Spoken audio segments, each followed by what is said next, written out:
Welcome to Metal Band Chronicles, where metal lives!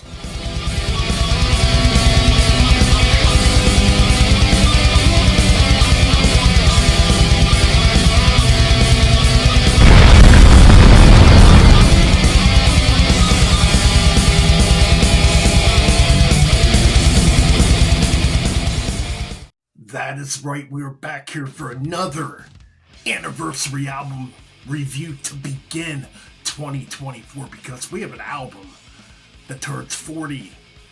It's a debut album by one of the big four of thrash metal. I'm talking about Anthrax with Fistful of Metal, released on Megaforce Records. Now there's two different dates for this. January 6, 1984, which I don't think is the actual date it was released.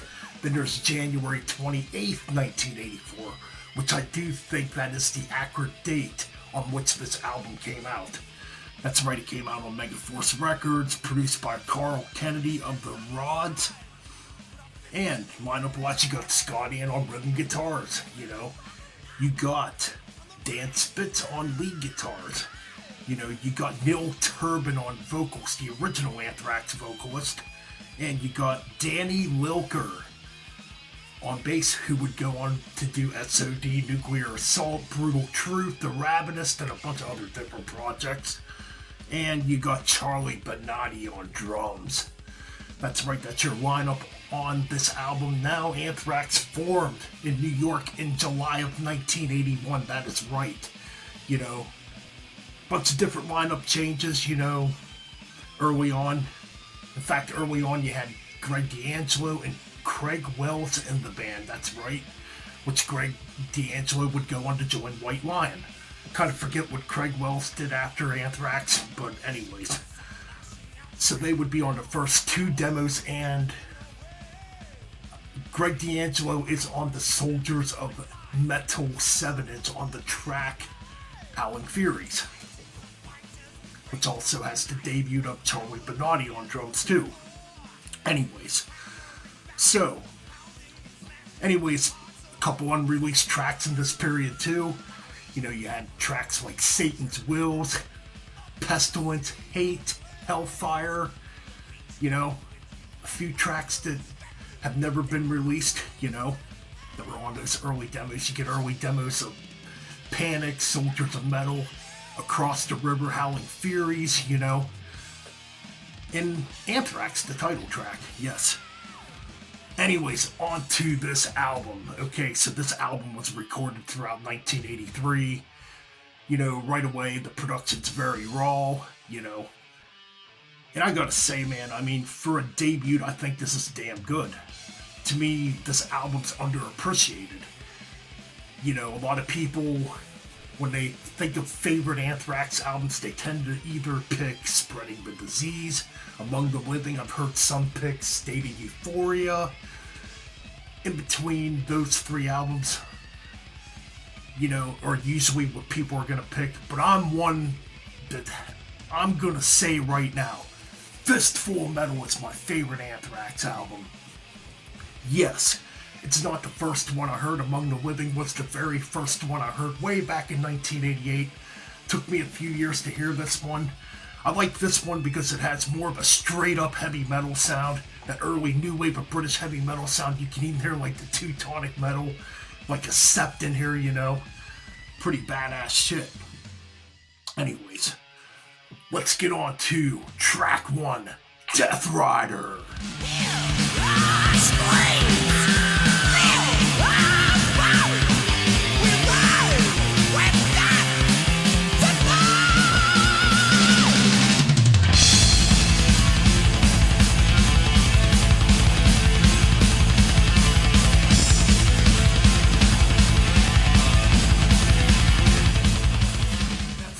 What a killer way to begin this debut album. Fast, furious, not too long. It's like around 3 minutes long, but it's fast and to the point. You can definitely hear that Accept influence in there at the time. Charlie Benatti, the drummer, was influenced by the song Fast as a Shark. He wanted to play double bass really fast like that.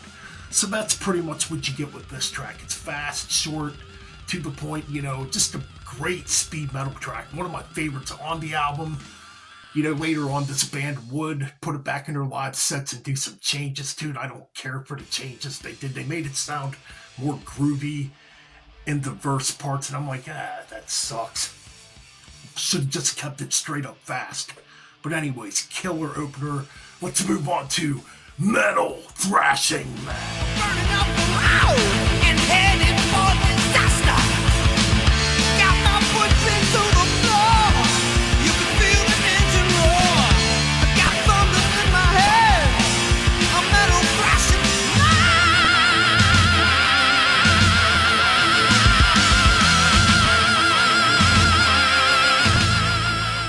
Great, Metal Thrashing Man. Now this is probably the only track on this album that has stayed in their set list since probably 1984.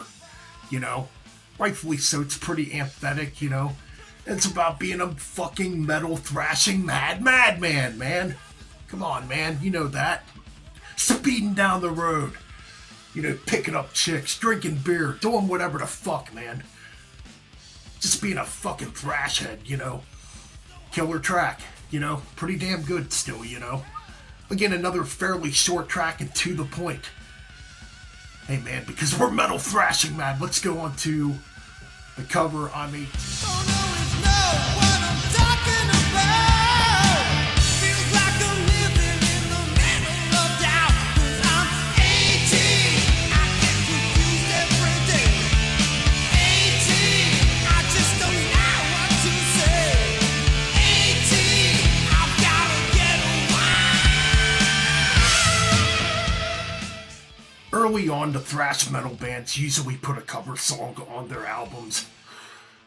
Never understood why, but I don't know. But anyways, I'm not going to spend too much time on this. This is an Alice Cooper cover. It's whatever, you know, it's definitely the weakest link on the album as far as I'm concerned. It's just there. It's not a bad cover for say, but I think I would have took the track Satan's Wills from the demo and put it on this album instead, you know. I think it would have been a better fit, in my opinion. Anyways, it's just a cover. Let's move on to Panic.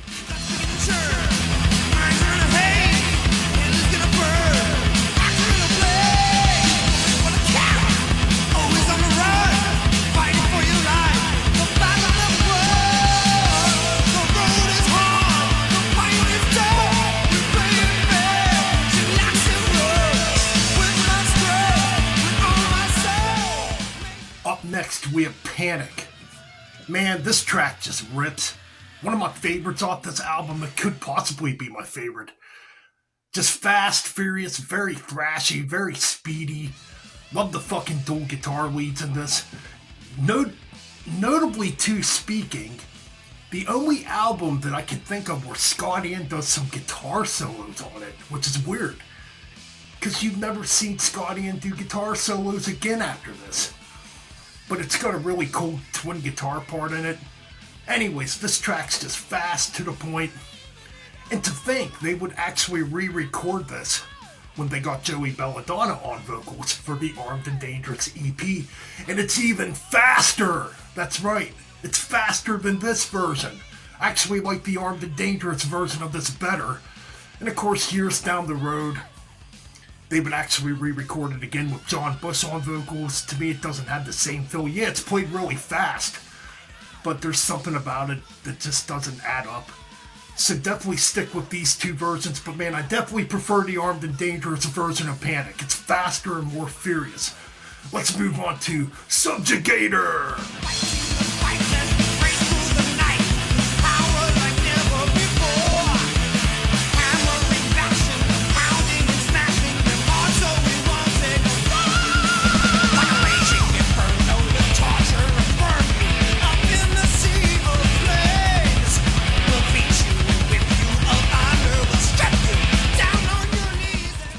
The halfway point. We're up to Subjugator right now. To me, the deep cut of the album. I'm not even sure if they ever actually played this one live early on. This track's killer. Man, there's some damn good riffs in this track. It's fast too. Notably too, I think this debut album by Anthrax is definitely more of a speed metal album as opposed to thrash. It definitely has that new wave of British heavy metal and Iron Maiden like influencing the Teutonic German metal influence in there too, you know. Either or, the Subjugators, holy crap, this track rips. I absolutely enjoy it, man. I like the rips in this. You know, a lot of people hate this album because of Neil Turbin's vocals. Actually, I don't mind his vocals on this album. I think they fit well. I mean, I guess it would be kind of interesting what this album would sound like with Joey, but I don't know, man. To me, this track's killer. It's a fucking kick-ass deep cut. Let's move on to Soldiers of Metal. Rocking the cannons, shaking the ground. Rocking the Kelly when I found the road. Rocking the battle, I'm just a black. A flash and a thrust, a stab in the mouth. The rage and the fury, the wrath of the cloud.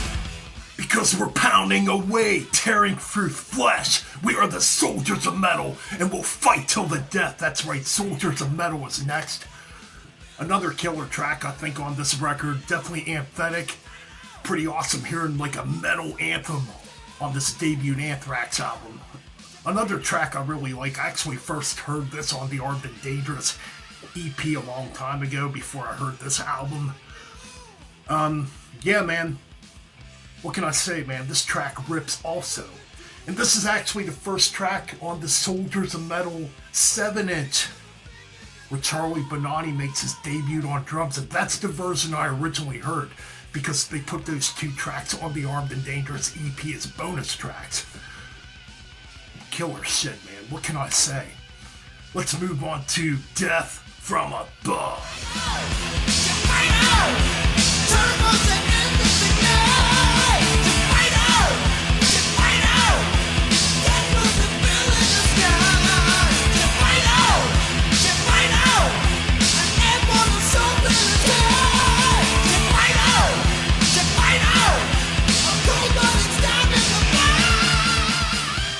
Alright, Death from Above. Okay, this one kind of has like a Merciful Fate vibe to it. Definitely you can hear the Merciful Fate, Angel Witch type of vibe in this one.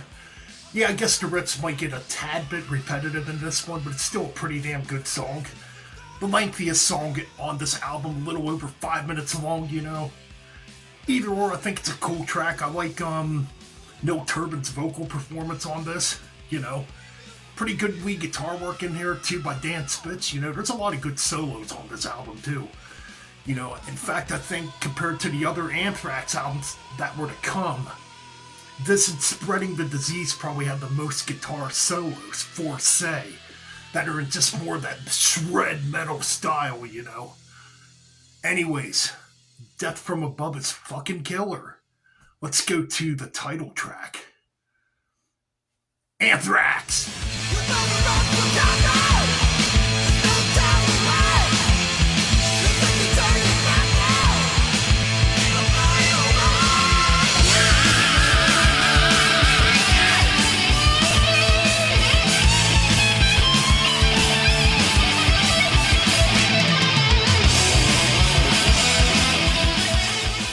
Alright, Anthrax. Now this one definitely has like a new wave of British heavy metal sound to it.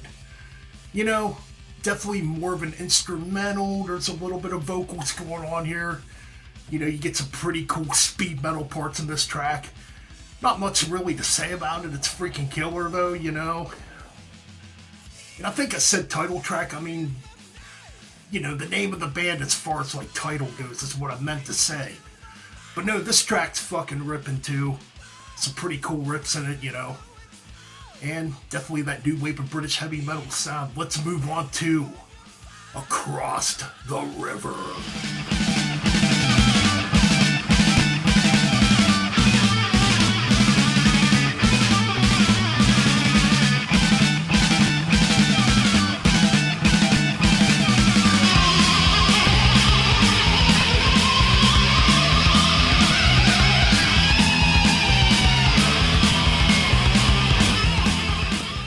Okay, Across the River, the instrumental of the album. It's a fairly short instrumental that builds into the last track on the album.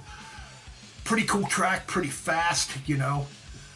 The midsection sounds a hell of a lot like Iron Maiden, definitely Killers, you know, the debut album era Iron Maiden. You can hear that influence with that harmony guitar part. Another thing, you wouldn't really hear Anthrax do a lot of guitar harmonies after this album again. They did them in spots, don't get me wrong, but not like on Fistful of Metal, man. But no, this is pretty cool, and a pretty cool interlude too. Howling Fury.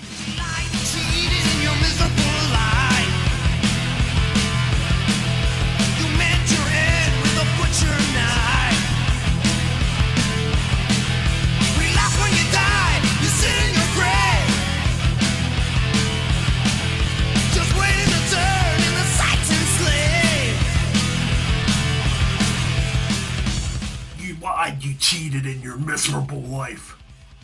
You met your end with a butcher knife. We laugh when you die, you sit in your grave just waiting to turn into Satan's slave. Howling Furies, what more can be said? Another deep cut on here. A track written by Danny Lilker, of all people, you know. And I believe he's the one that wrote the lyrics to this track, too. I think this is a cool track. I've always liked this track, you know, it's definitely a deep cut. After 1984, I don't even think they ever played this live again. Either or, I love this track. I think it's a killer way to end the album.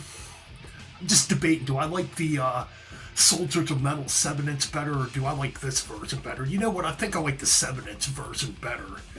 You know, there's just something about it that sounds absolutely killer, you know. All in all, great way to end this album. You know what, this debut album by Anthrax, Fistful of Metal. To me, it's fucking classic. I don't care what the haters say. I think this is a damn good album. I give it a 9 out of 10. Not quite a 10 out of 10 because, well, the cover of I'm 18 kind of ruins it. All in all, killer fucking debut. One of my favorites. My favorite Anthrax album, ironically. Anyways, that's my review for the 40th anniversary for Fistful of Metal. Like, comment, and subscribe, and bang those heads!